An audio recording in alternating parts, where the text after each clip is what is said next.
পিলখানার পরে আপনারা বিডিআর এর তাদের ড্রেস কোড পরিবর্তন করেছেন। অনতি বিলম্বে আমি মনে করি র্যাবের ড্রেস কোড, পুলিশের যে ড্রেস কোড সেটা পরিবর্তন করা দরকার।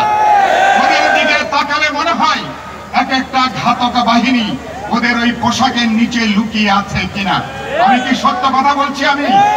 আমি কি সত্য কথা বলছি? আমি অন্তর্বর্তী সরকারকে বলবো, উপদেষ্টা নাহিদ এখানে আছেন, আমরা দৃষ্টি আকর্ষণ করতে চাই, 1 সপ্তাহের মধ্যে এদের পোশাক ড্রেস কোড পরিবর্তন করে নতুন ধারায় কিভাবে হবে সে ব্যাপারে আপনারা সিদ্ধান্ত গ্রহণ করবেন।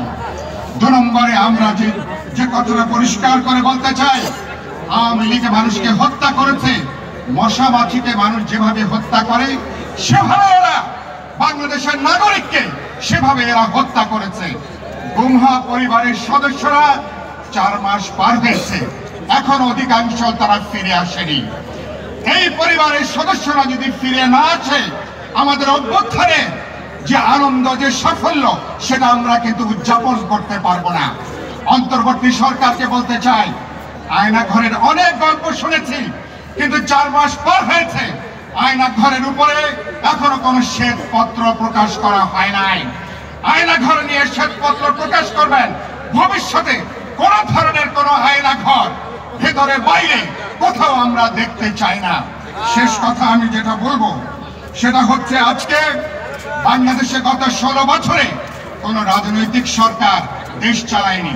ভারতের স্বার্থে, ওদের অর্থনৈতিক, রাজনৈতিক, সামরিক, সাংস্কৃতিক, অর্থনৈতিক স্বার্থে বাংলাদেশে একটা সরকার ছিল, যে সরকার বাংলাদেশকে একটা ক্লায়েন্ট স্টেটে, দাসানুগ রাষ্ট্রে পরিণত করেছিল।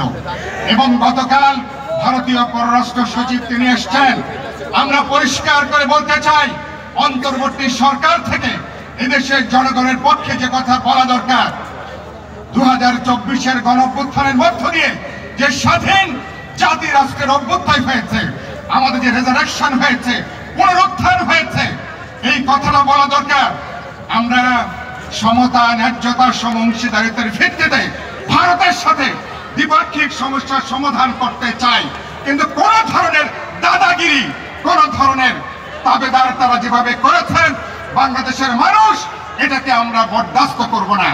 4 ডিসেম্বর আমরা বার্তা দিয়েছি, আদর্শের প্রশ্নে, রাজনীতির প্রশ্নে দলগুলোর মধ্যে ভিন্নতা আছে, কিন্তু স্বাধীনতা, সার্বভৌমত্ব, আমার জাতীয় স্বার্থ, জাতীয় নিরাপত্তার প্রশ্নে সকল রাজনৈতিক দল, জনগণের সকল অংশ আমরা ঐক্যবদ্ধ। আমরা ফলে গণঅভ্যুত্থানের সাফল্যকে ধরে রাখার জন্য এই ঐক্যকে চোখের মণির মতন করে আমরা রক্ষা করব এবং একটা গণতান্ত্রিক সমাজে, অন্তর্ভুক্তিমূলক সমাজে, বৈষম্যহীন রাষ্ট্র সমাজের মধ্যে আগামীতে আলাপ আলোচনা করে নতুন সমঝোতা, নতুন বন্দোবস্ত, নতুন বোঝাপড়ার মধ্য দিয়ে বাংলাদেশ সেই পথে হাঁটবে।